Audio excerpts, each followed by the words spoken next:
पहले तो बोला कि मैं राजी हूँ शादी के लिए, आप ले आओ। और जब मैं आ गई उसके 2-3 दिन के बाद ही उसकी सारी शर्तें स्टार्ट हो गई थी। ये मानसी ऐसे नहीं रहेगी, वैसे रहेगी, कहती कि एनजीओ का वर्क हम दोनों ने करना था और अब तू अकेली घूम रही है, अकेली जा रही है, तू किसको पूछ के अकेली गई। कहती तुझे नहीं पता कि मैंने भी जाना था, मैं और बर्दाश्त नहीं करूंगी, क्योंकि अगर आज मैंने ये चीजें बर्दाश्त कर ली ना, आप लोग भी बड़े सारे लोग कमेंट कर रहे हो क्यों शादी की तूने दूसरी, लेकिन आप लोगों को पता नहीं है। हेलो गाइस, तो कल मैं बहुत ज़्यादा इमोशनल हो गई थी जब मैंने वो वीडियो शूट की, क्योंकि मैं बिल्कुल अकेली थी उस टाइम। और वो जिस हालत में मेरे को छोड़ के चले गए, मतलब मेरे को सिर्फ एक बार बताया कि हम लोग जा रहे हैं, और उस टाइम आपके सामने ही जो मैंने वीडियो में बोला था कि हाँ जाओ, उसके बाद ना मुझे रूप ने ना मेरे हस्बैंड ने एक बार भी नहीं पूछा। मतलब वही हमारा लास्ट डिस्कशन हुई थी इस टॉपिक पे और वो लोग चले गए। उसके बाद मैंने इमोशनल होके व्लॉग डाल दिया, और वो व्लॉग देखने के बाद उनका फ़ोन आया मेरे को। और जिस टाइम मुझे फ़ोन आया उस टाइम मैं बाहर थी, मैं एनजीओ के वर्क के लिए गई थी, वहीं पे उन्होंने मुझे फ़ोन किया।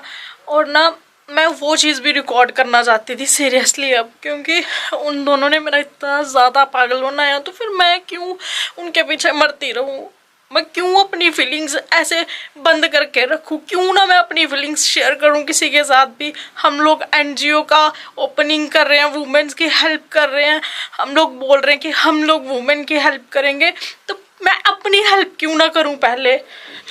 तो इसलिए मैंने व्लॉग भी डाल दिया। और उन्होंने मुझे फ़ोन करके बोला कि पहले तो यही बोला कि तू बहुत यूट्यूब वाली बन गई हुई है, तेरे को मैंने सिखा दिया। और इस बार तो मेरे हस्बैंड भी उसके साथ थे, रूप के साथ, दोनों मुझे बोल रहे थे, कहते तू यूट्यूब सीख गई, अब तो वीडियोस डालती है, पहले तूने मेरे खिलाफ इतनी वीडियोस डाली, अब फिर तू मेरे और रूप के खिलाफ वीडियोस बना के डाल रही है, तो हम तेरे को घर आके बताएंगे कि यूट्यूब क्या होता है, मैं तुझे घर आके बताऊँगा यूट्यूब कैसे चलाते हैं।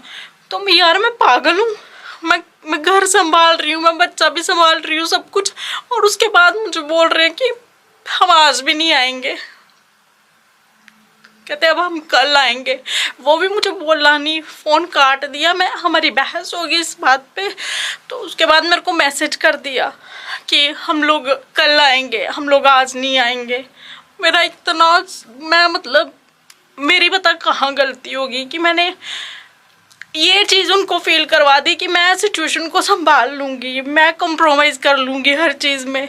मैंने पहले बहुत ऐसी चीज़ें की कि जिससे उनको मेरी कोई परवाह ही नहीं है। उनको फ़र्क, रूप ने थोड़ी सी जिद की वो 1 मिनट में लेके चले गए। और मैं आपको एक चीज़ गारंटी के साथ बोल सकती हूँ कि अगर यही जिद कभी मैंने की होती ना, तो मुझे कभी भी नहीं लेके जाना था। उन्होंने मेरे को ऐसे इमोशनल ब्लैकमेल करके चीज़ें बोलनी थी ताकि मैं ना जा पाऊँ। और मैं पागल, मैं सच में ऐसी हूँ। मैंने उस टाइम भी इमोशनल ब्लैकमेल हो जाना था और फिर मैंने मना कर देना था। अगर रूप की जगह मैं होती, ऐसे हमारे अब बहुत कुछ हुआ है ऐसा हमारी लाइफ में।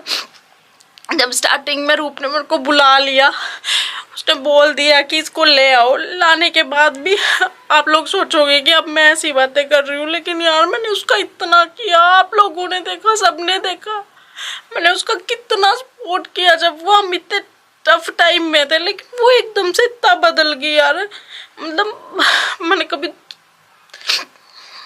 मैं ये बातें नहीं, सीरियसली मैं ये बातें नहीं करना चाहती थी, लेकिन फिर भी यार उसने शुरू में भी ऐसे किया, मुझे बुला लिया।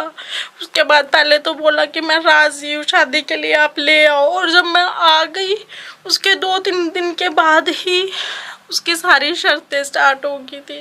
ये मानसी ऐसे नहीं रहेगी, वैसे रहेगी, आप मेरे साथ सोओगे। और बहुत टाइम ऐसा भी हुआ था उस टाइम जब मैंने अकेले भी निकाला था, लेकिन फिर भी यार उस टाइम मेरे दिमाग में ये आता था कि अब मैं आ गई हूँ, है ना, हम लोगों ने फैमिली बन के रहना है, हम लोगों ने एक दूसरे के साथ रहना है।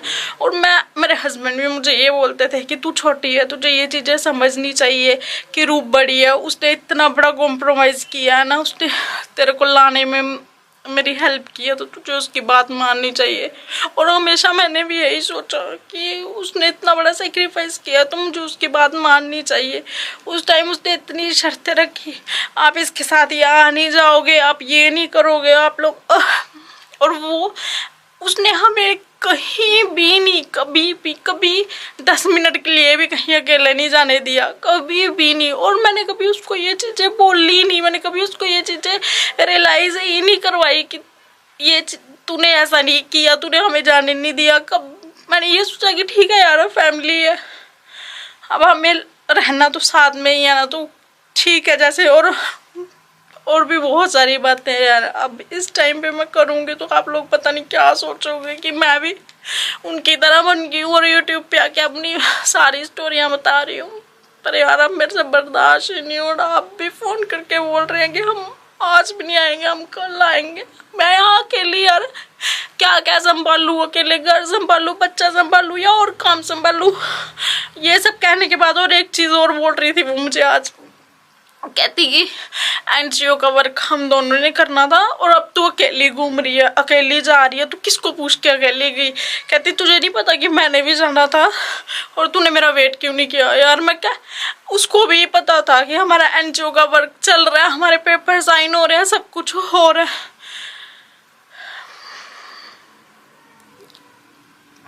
उसने एक बार भी खुद नहीं सोचा और अब सारे इल्जाम मेरे पे, मैं ये सब बातें कर रही हूँ। मेरे को खुद को समझ नहीं आ रहा कि ये क्या हो गया यार, हमने कभी ये चीज़ें कैसे इतनी गलत चली गई और ये समझ नहीं आ रहा उसके दिमाग में ये चीज़ें कब से भर रही थी।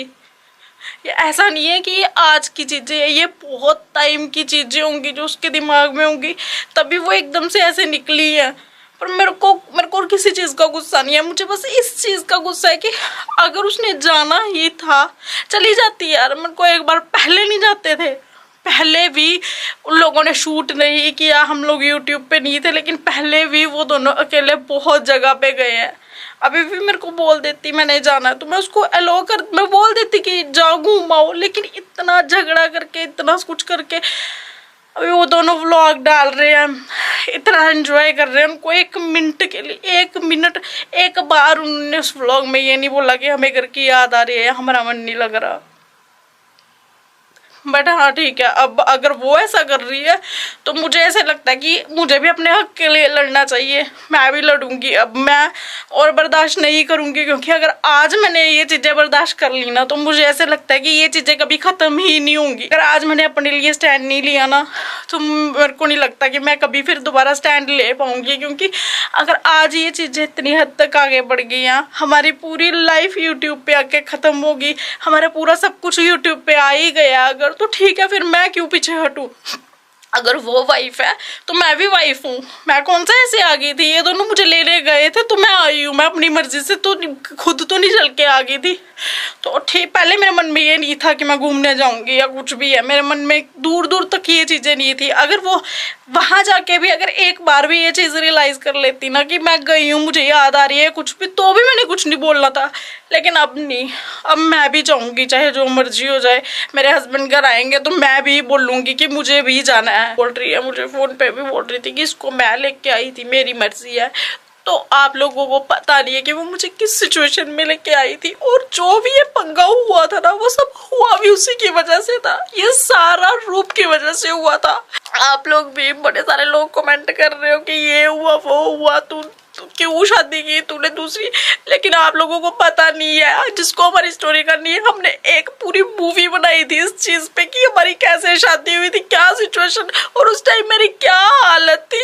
आप लोगों को नीचे ना सनी फैमिली दिख रहा होगा, आप उस पर क्लिक करोगे ना तो आप मूवी का आपको स्क्रीनशॉट भी दिख रहा होगा, सेम वही स्क्रीनशॉट पे आप सर्च करना, truth of two wife movie का नेम है, वहां जाके आप लोग देखना। आप लोग भी जो कमेंट कर रहे हो ना, मैं बहुत कमेंट ऐसे आ रहे हैं कि तूने दूसरी शादी क्यों की, तो आप लोगों को भी पता चलेगा कि क्यों की और कैसे हुई थी।